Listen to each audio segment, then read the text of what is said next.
Membaca berita ini saya jadi deg-degan. Apakah nanti setelah Profesor Abdul Mukti ini dilantik menjadi Menteri Pendidikan Dasar dan Menengah, kurikulum akan diganti lagi? Jadi berdasarkan berita ini, seorang pakar mengatakan kalau nantinya pendidikan kita itu bukan hanya ganti nama, tapi juga ganti ideologi. Waduh, makin ribet gak ya? Pakar pendidikan dari Universitas Ibnu Khaldun, Dr. Rohmatul Husni mengungkapkan penggantian menteri berlatar belakang Muhammadiyah tersebut bukan hanya perubahan dalam kepemimpinan, tetapi juga mencerminkan pergeseran dalam pendekatan dan ideologi dalam sistem pendidikan Indonesia. Pergantian ini bukan sekedar pergantian nama, melainkan juga ideologi. Namun dalam berita ini tidak jelas tidak dijelaskan secara gamblang apakah pergantian ideologi itu mencakup dengan pergantian kurikulum nantinya, akan berimbas seperti itu atau tidak.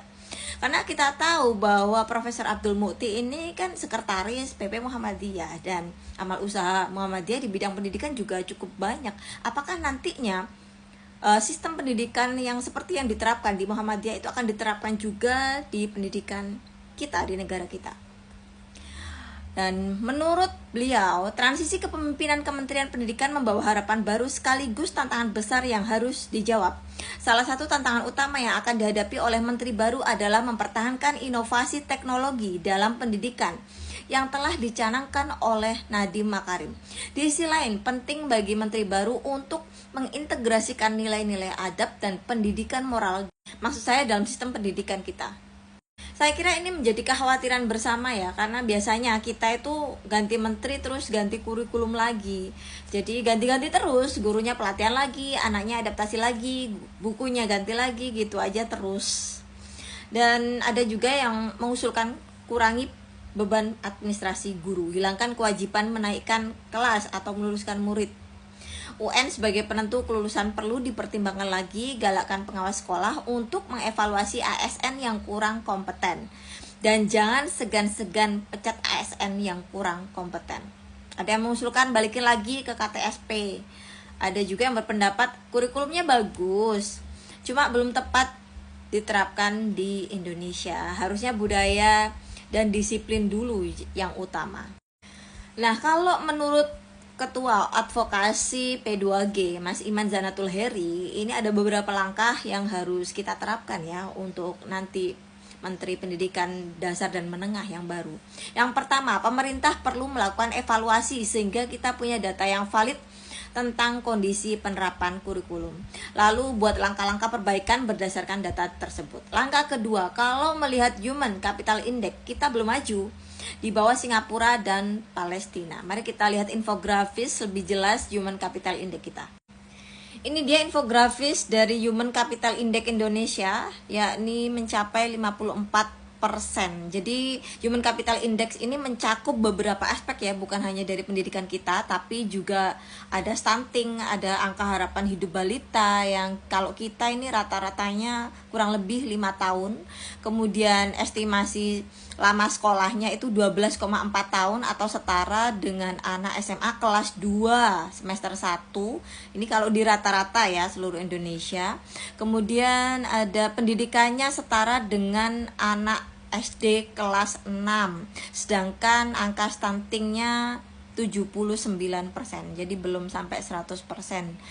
Dan juga HTS-nya itu 625 skor dari pendidikannya. Kalau skor pendidikan ini berdasarkan info dari tes PISA terakhir ya.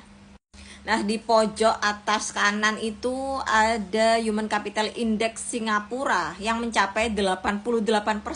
Dan Palestina, kondisinya Palestina itu aja 58%. Nah, kita ini masih kalah jauh padahal kita tidak sedang dijajah loh.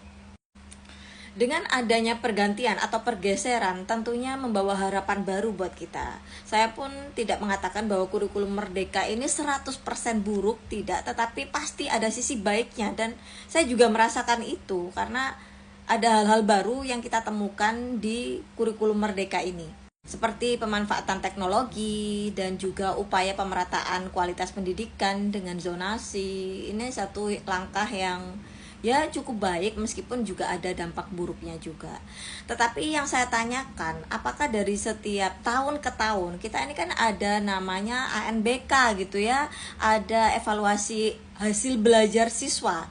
Apakah ini tidak ada langkah konkret tindak lanjut setelah adanya hasil dari ANBK itu seperti apa gitu? Kenapa kita terus menerus membutuhkan evaluasi yang kayaknya tidak ditindaklanjuti secara nyata gitu oleh pemangku kebijakan kita.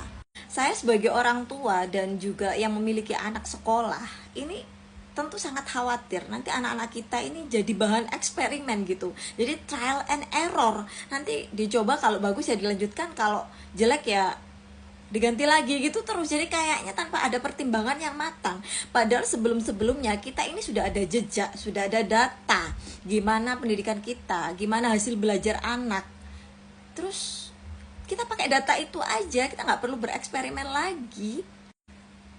Tentunya kalau ada perubahan ya oke lah, kalau nomenklaturnya doang gitu yang diubah, mungkin jadi kurikulum apa gitu, tetapi secara esensi tidak membuat guru, orang tua, anak itu jadi semakin tambah lelah dan bingung. Misalnya nih ya, harus ganti buku lagi, sedangkan kita ini dalam setahun ini sudah ada buku. Nah ini kan capek, pastinya kan membuat biaya jadi makin membengkak, ya nggak sih? Belum lagi untuk guru-gurunya, secara administrasi bolehlah dikurangi, tetapi belajarnya atau untuk meningkatkan profesionalitas guru itu harus tetap terus ditingkatkan. Oke lah kalau zonasi tetap diterapkan, tetapi juga harus mempertimbangkan siswa-siswa yang berprestasi. Ini gimana biar bisa meningkatkan daya kompetisi siswa untuk mencapai satu prestasi akademik gitu.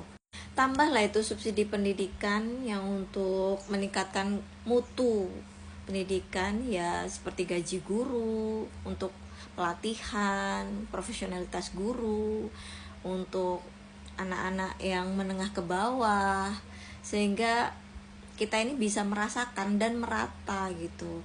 Juga infrastruktur pendidikan yang mungkin sekolahnya rusak atau nggak ada lab, nggak ada komputer, itu yang harus ditambah juga fasilitas pendidikannya, sehingga kita itu bisa bersama-sama maju memperoleh pendidikan yang layak. Bukan hanya orang-orang yang punya duit aja, tapi juga orang-orang yang kurang mampu juga bisa merasakan pendidikan yang berkualitas, karena pendidikan yang berkualitas itu nantinya juga akan mencetak SDM yang berkualitas.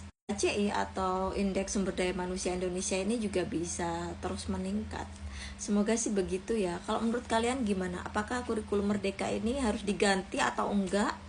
Atau ya udah pakai ini aja tapi beberapa aspeknya diganti gitu?